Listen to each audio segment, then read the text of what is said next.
Ever wonder how a fierce punk voice helped shape a music movement? Let's dive into the story of Lou Koller. Hey, I'm Leah, feeling pumped to explore this hardcore punk journey today. And I'm Garrett, excited to jump into the world of New York hardcore. Welcome to Laid Back Learning with Leah and Garrett. Today we're talking Lou Koller, the voice of New York hardcore. Quick story. Back in college, a friend dragged me to a small club show because Sick of It All was playing. I didn't really know what to expect. The room was packed, sweaty, and somehow super friendly. When Lou pointed the mic at the crowd and everyone shouted the chorus back, I felt this weird calm in the chaos. It was loud and fast, but there was a clear code. Help people up, share the space, sing together. I walked out with ringing ears and this huge respect for how that community protects its own. Let's set the scene. Hardcore punk is a faster, heavier branch of punk rock. Think short songs, shouted vocals, and lyrics that hit social stuff head-on. New York hardcore, or NYHC, is the New York City version of that. It mixes grit, community, and a kind of disciplined energy that's uniquely New York. Now, Lou Koller stands right at the heart of it, fronting the band Sick of It All for decades. He wasn't just a singer. He was a rallying point, guiding crowds through mayhem with purpose. Sick of It All formed in the mid-'80s, and Lou quickly became the face and voice of this scene.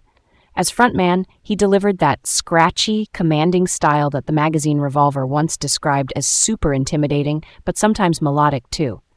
And as the main songwriter, he channeled everyday frustrations, community issues, and politics into tight, chantable lines. Simple on the surface, deep in the feeling. That balance is a big part of their staying power. In terms of significance, the band is kind of a blueprint. They kept touring, kept releasing records, and they introduced NYHC to people who didn't even know they liked hardcore. Lou's leadership and presence made those shows welcoming, even when the tempo was like pedal to the floor. That's pretty cool, right? All right, early days. Picture Queens, New York. Lou grows up there with his brothers, including Pete Koller, who will be the band's guitarist. They're in high school, listening to heavy bands like Black Sabbath and Motorhead. Lou has said Judas Priest was his first real metal love, which makes sense when you hear how he leans into power and pace. In May 1986, Lou and Pete started Sick of It All. Their first show was at the Right Track Inn on Long Island, opening for Youth of Today, Straight Ahead, and Crippled Youth. Quick note, Youth of Today is a big NYHC band associated with a fast, positive, straight-edge take on hardcore. Straight Ahead and Crippled Youth were also key young bands in that moment. So, right from show one, they were in the thick of the scene.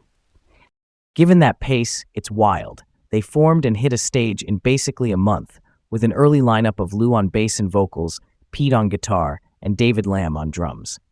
Then the name gets finalized as Sick of It All, because another band was already going by those SOA initials, and they didn't want confusion. Mark McNeely comes in on bass, Lou shifts to vocals full-time, and soon after Armand Majidi takes over on drums and Rich Cipriano on bass. Those swaps could have derailed them, but instead they locked the blueprint. Identity set, roles clear, let's go. Why did they move that fast, though? I mean, what's the logic behind getting on stage within weeks? Hardcore is DIY. Do it yourself, and do it now. The scene thrives on momentum. You write a few songs, you grab a slot, and you learn in public. Plus, Lou had those high school theater credits in sound engineering, so he understood gear and live sound enough to avoid typical rookie mistakes. They moved quick, but they weren't reckless. That early self-titled EP in 1987 captured that urgency, got them beyond New York, and set up bigger steps. Middle chapter time. In 1989, they dropped the full-length Blood, Sweat, and No Tears. It becomes a hardcore landmark. Think rapid-fire songs with gang vocals, which are those big all-together shouts that make the floor feel like a choir with sneakers. They tour nationally, sometimes supporting Bad Brains. Bad Brains, by the way, is a pioneering punk and reggae-influenced band known for extreme speed and precision. Playing alongside them exposes Sick of It All to wider crowds and shows they can hang with the greats. There are lineup changes around 1990. Rich and Armand step out briefly, Eddie Cohn and Eric Comst step in, Then Rich and Armand return by the time Just Look Around hits in 1992. That ability to keep going without losing their core vibe says a lot about Lou and Pete's focus.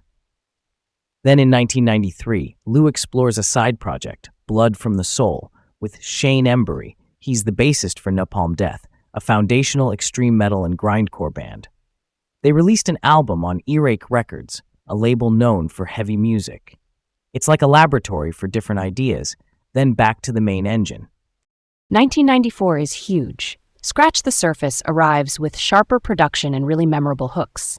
Lou and Pete later said this is the record that exploded their European base.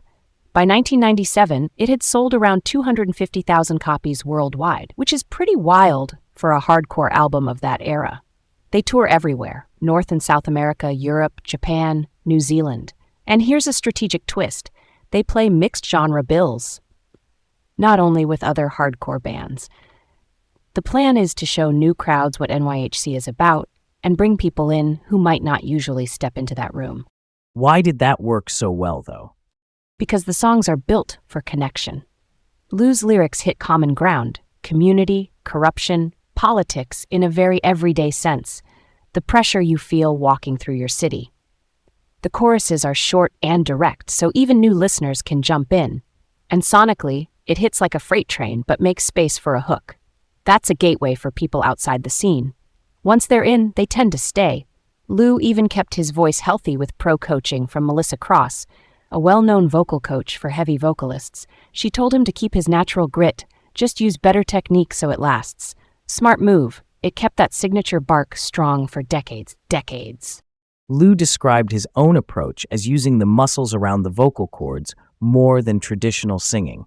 He supported the sound with surrounding muscles to reduce strain. That let him switch from a percussive shout to a quick melodic tag without shredding himself.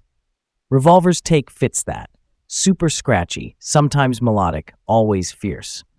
Meanwhile, the band kept releasing records across the 90s and 2000s, Built to Last in 1997, Call to Arms in 1999, Yours Truly in 2000, Life on the Ropes in 2003, Death to Tyrants in 2006, Based on a True Story in 2010, XX15 Nonstop in 2011, The Last Act of Defiance in 2014, and Wake the Sleeping Dragon in 2018. That is serious endurance. Sadly, the end of the story is heavy. In June 2024, they canceled a European tour because Lou was diagnosed with an esophageal tumor. That's a growth in the esophagus, the tube that carries food from your mouth to your stomach. Treatment is tough. The community responded fast. Benefit shows came together with bands like Life of Agony, who are a New York alternative, metal, and hardcore crossover group, and Municipal Waste, who play high-speed thrash.